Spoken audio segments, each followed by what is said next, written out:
Hi guys, hi, how's it going? How you doing today? Hopefully today finds you well. Today I am doing the best and worst shade in my Juvia's Place palettes within my Juvia's Place collection. I've done these a couple times. I have several of them out there. I will link those videos down in the description box or up in the cards for you. They're super fun. It is where I go through every palette in my collection of a brand and tell you which shades I think are the best shade in the palette and which ones I think are the worst shade in the palette, in my humble opinion. And today we'll be going through my Juvia's Place collection. There are 10 palettes in this collection and I cannot wait to dig in with you. For those of you new here, hi, my name is Donna. I'm a lover of all things high-end, colorful beauty and self-care. I also work in the beauty industry as a field lead referral to beauty. I get a lot of education in my position. I like to bring you that education here. But ultimately, I'm just out here talking about makeup because I like to talk about makeup. I'm sure if you're here, you also like to talk about makeup. So what we're going to do is just jump in so I can talk about makeup because that's what we're here for. All right. So today we're going through my Juvia's Place palettes. I do have 10 palettes here, and my Juvia's Place collection used to be quite large, actually. You know, when a lot of people get into the makeup field or into like really dabbling in like makeup products, eye products, all the things, and they think about drugstore, like a lot of people really steer towards Morphe and Morphe palettes. You get a lot of products in those in those palettes, and you know the formula is not horrible, but it's also not good in my humble opinion. So I really have never found myself digging into Morphe in a way. I do have quite a bit of Morphe in my collection, let's be honest, but I never really found myself in love with the Morphe formula. But the makeup brand that I did get into quite significantly in terms of like really great eyeshadows, super pigmented eyeshadows, and for an amazing price is the Juvia's Place ones. And honestly, it all is because of my daughter. So way back in the day, you could only get Juvia's Place on the Juvia's Place website. And I was just getting into the makeup scene and everybody on YouTube was talking about Juvia's Place eyeshadows.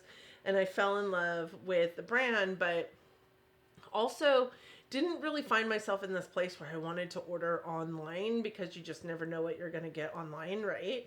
My daughter knew that I was gawking over them and ended up buying me the Masquerade palette for Christmas that first year that I was into makeup, and the rest is history. Like, I have picked up some real doozies from Juvia's Place, but for the most part, every single palette that I still have in my collection, I really, really love. I think there was one that I honestly regret decluttering, and that was the Coral palette. But if I remember correctly, it was just not a great palette. But I've had several that I have gotten rid of in my decluttering, and that's the only one that I specifically remember is one that I'm sad that I got rid of. The rest of these, I don't see them leaving anytime soon. There is one that I could see being potentially on the list of palettes on their last hurrah, but who knows? At the end of the day, I really do like the palette, so there's that.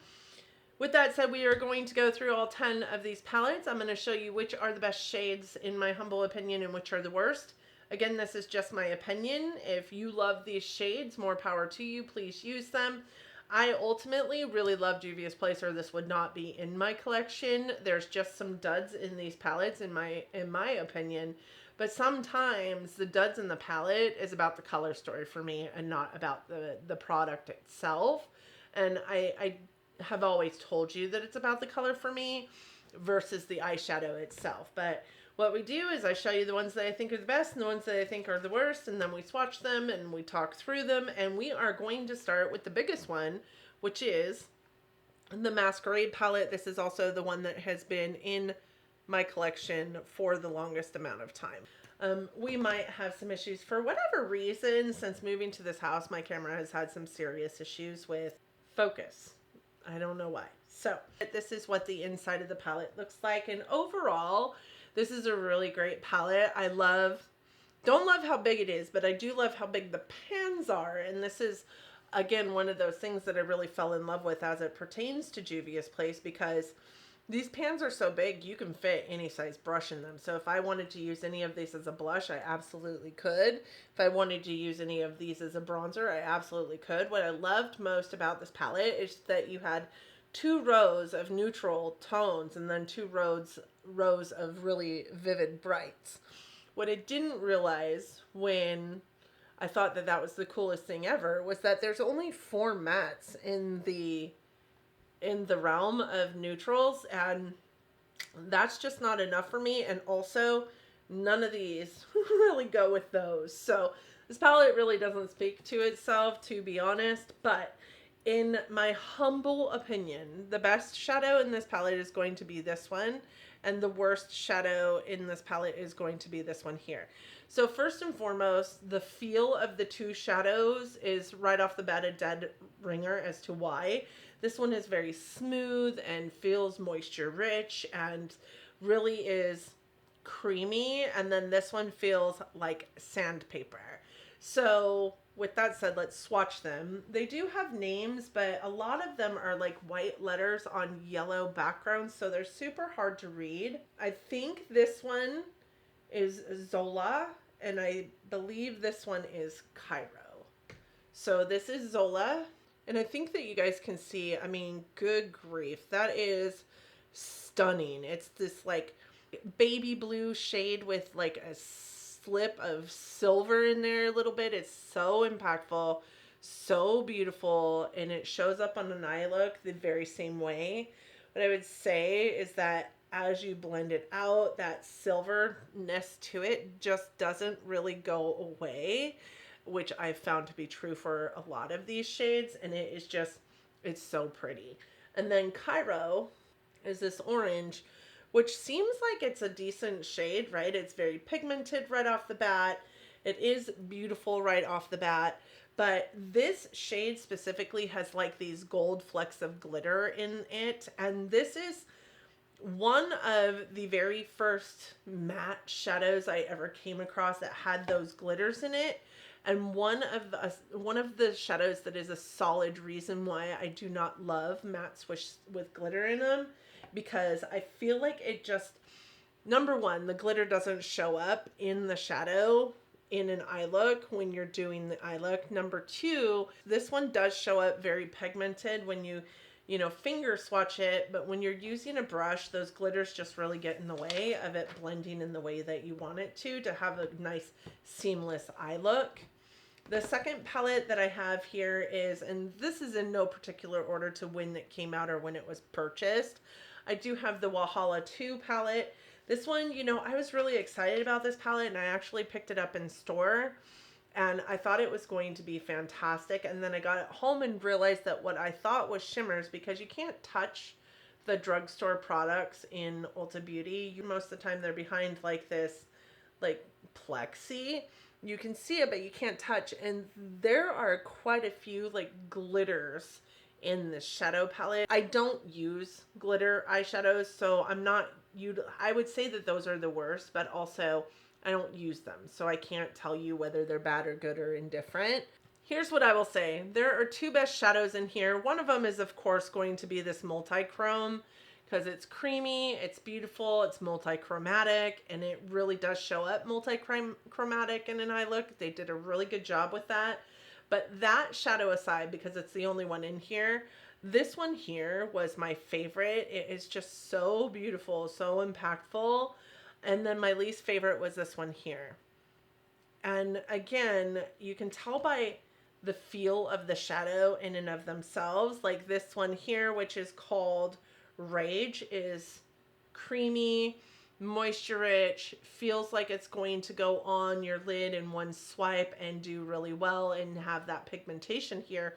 Whereas this one feels a lot like sandpaper again. And I think that that's really where you can lean into from the Juvia's Place shadow specifically. If they feel like they are sandpaper, they're probably not going to do super well. So this one is the shade Rage.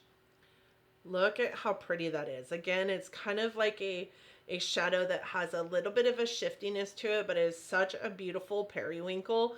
This could go into best periwinkle in my collection, to be honest. It's kind of got that blue, that lavender periwinkle feel to it, but it's just such a beautiful shifty shade. And then the one that I have down as my worst is called Oya, and I have it down as a worst because I don't know exactly what color this is supposed to be. In the pan, it looks like a really deep dark burgundy. On the swatch, it looks like it's maybe supposed to be kind of a grungy gray. But then also, it's really hard to work with. Like, this is how it swatches immediately. So it just looks patchy, chunky, like all kinds of not awesome. This is, of course, a finger swatch, so it's going to look really good, right? I put a lot of pressure into it, and I made sure it stood out in the way it needed to, but it just doesn't function in an eye look in the way I want it to. I felt like as it was, you know, one of the deepest shades in the, if not the deepest shade in the palette, it really should have performed better. And also, what color is this supposed to be? Because I don't know if you guys can see, but it does look really kind of like almost the IE shimmer version, or maybe satin version of the shade here, but it just doesn't show up that way. It's very black, so the base is too blackened. I do think that it is a blackened base burgundy with a burgundy shimmer throughout it, but it just shows up black. And it's not even a good black. And none of the shimmers really show up. If you see a shimmer in it, it's like few and far between that you can see the shimmer. There's no reason for that shadow in this palette, because unless it's to be a black, and if it's supposed to be a black, then take the shimmers out and just make it a black. I've seen they can do really good things with blacks, so just make it a black. The next one is this one, and this is the Juvia's Place Garden of Juvias. This is a palette that I probably should have never picked up because it is a pastel palette, and I am not keen on pastels.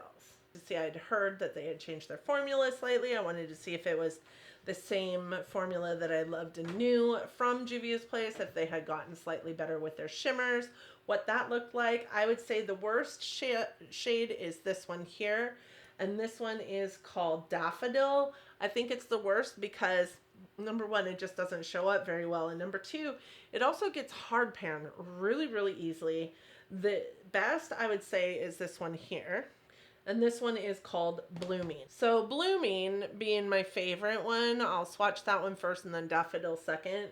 Blooming is a beautiful, multi-dimensional, like lilac. What I'm going to preface this with is there's not very many shadows in this palette that are more than just kind of a topper. But this one, I think that you can see has a little bit of lilac to it, a little bit of silver. I do think that this one and this one actually would be beautiful in an eye look together. Maybe I'll have to do that one day, but I think that you can see it is super impactful, really, really beautiful in an eye look. It's got kind of this lavender pink silver feel to it that really just is so beautiful, and it's got specks of maybe a gold shimmer to them.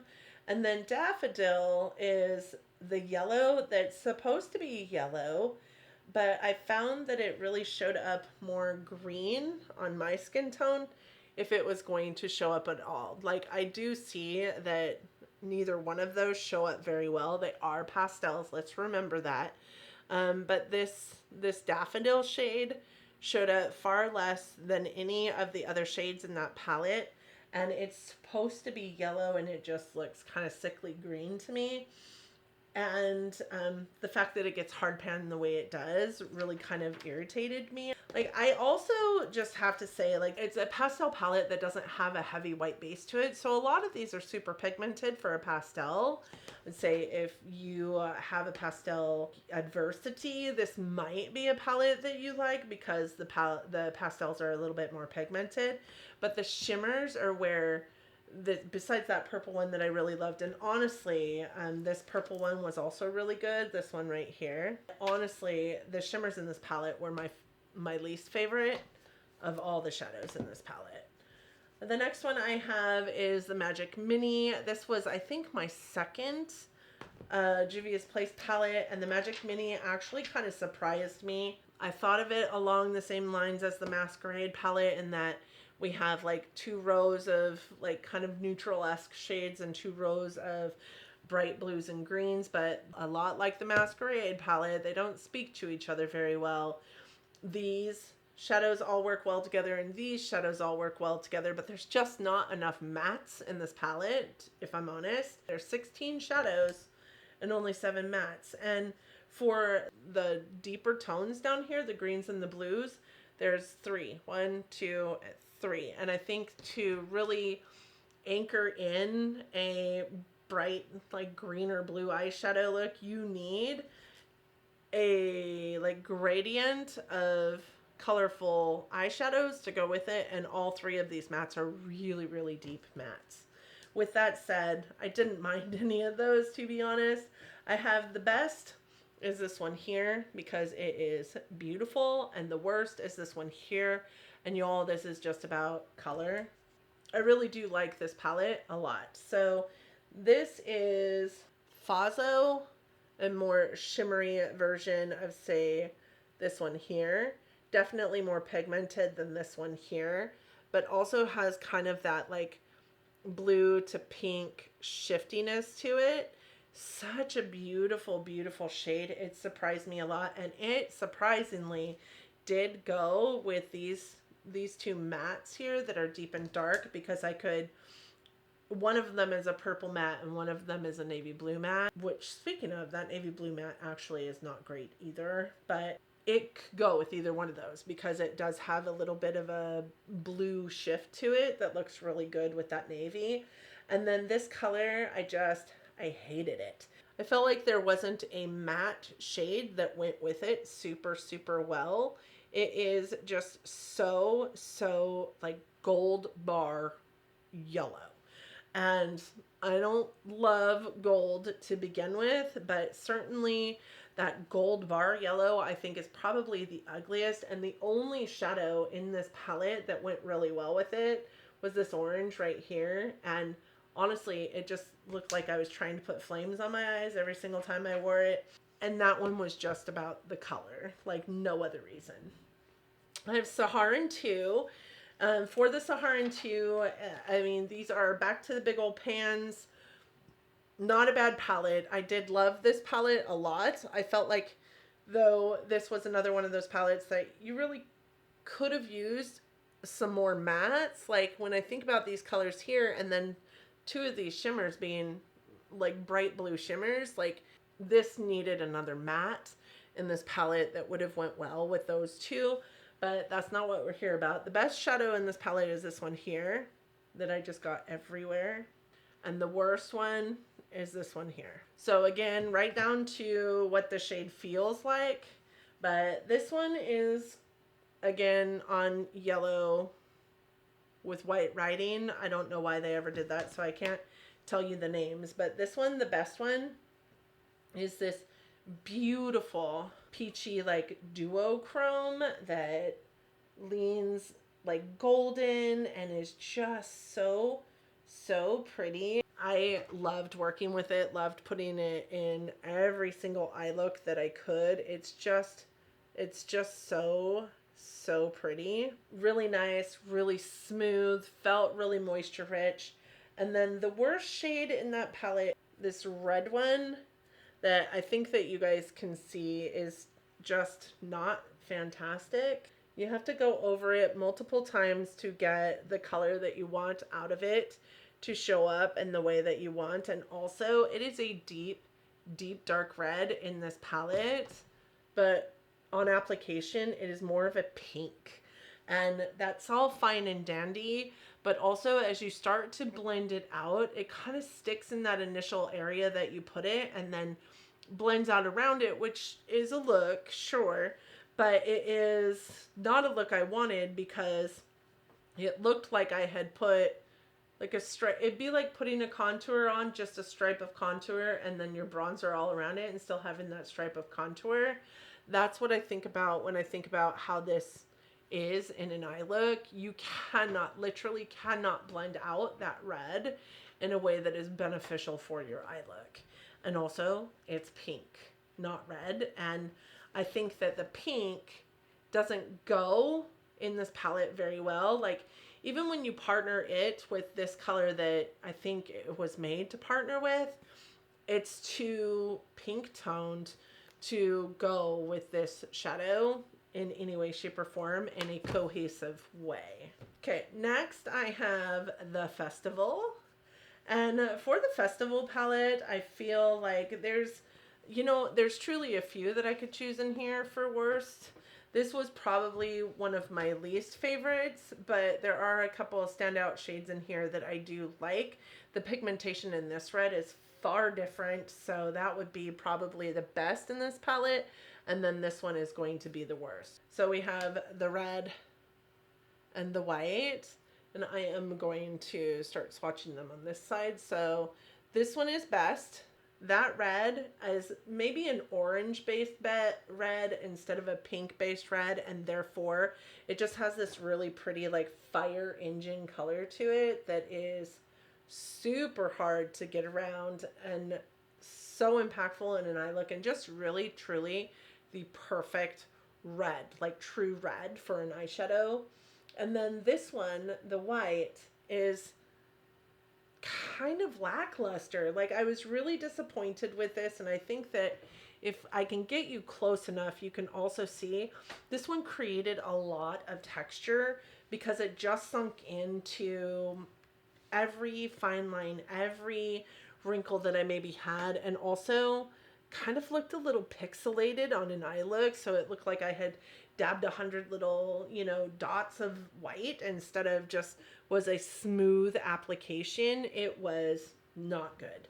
Even tried it as like a brow bone highlight or an inner corner highlight or a highlight on my face and didn't love it in that way either. It's just not a great white. I think that this white was just not creamy enough. I think if it would have been more moisture rich, it maybe would have went on a little bit more smoothly than what this is. Just super dry and drying. I felt like it made me look 900 years old.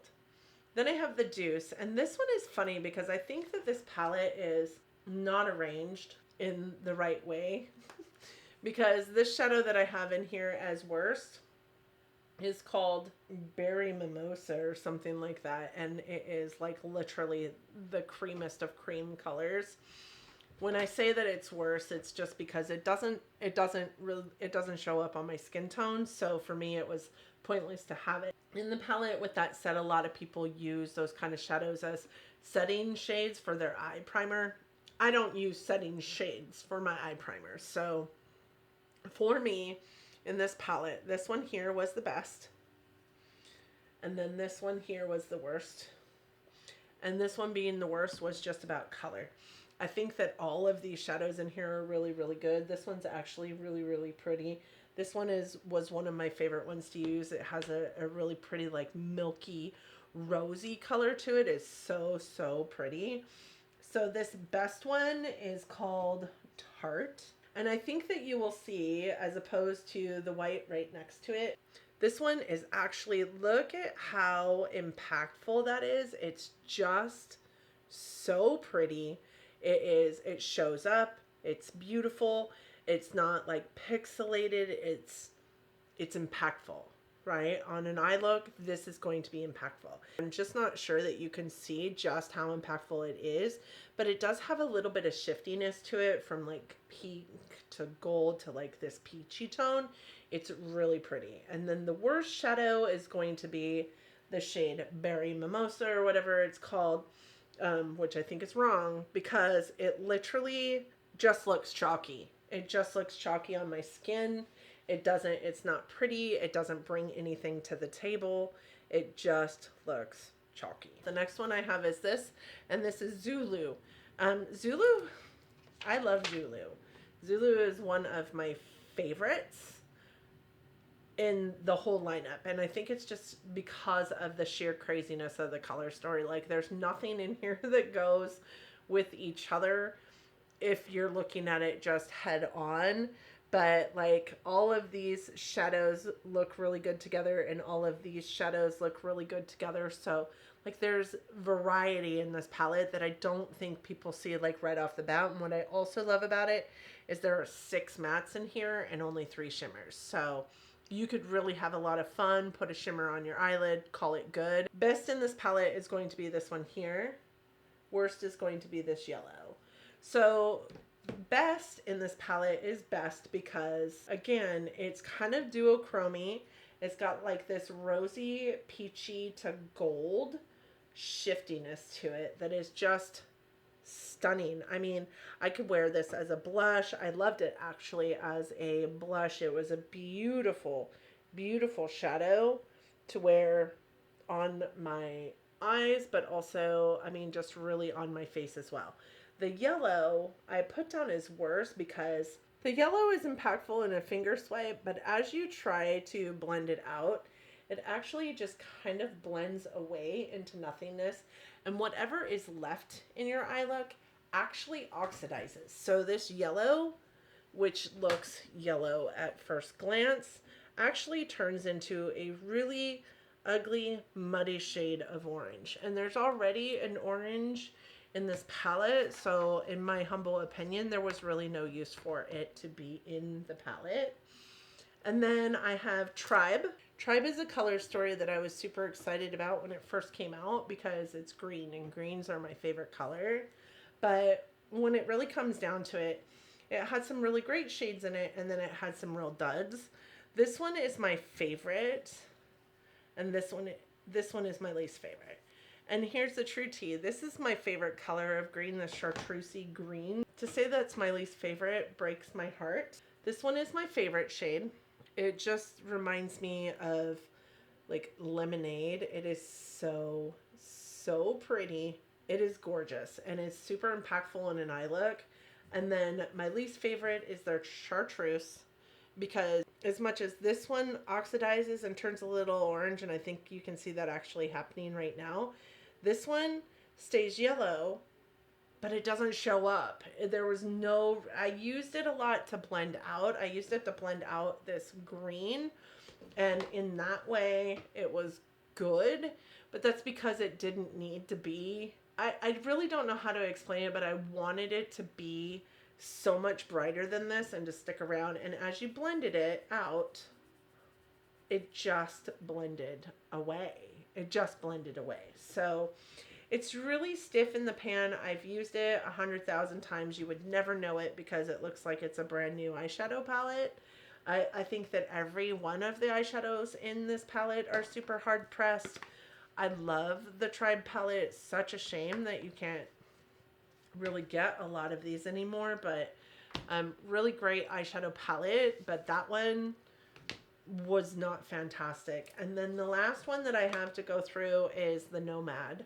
And the Nomad is a really beautiful, like grungy eyeshadow palette, right?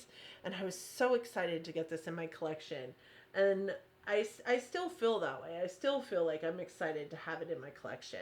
I would say best is going to be this one here, and worst is going to be this one here.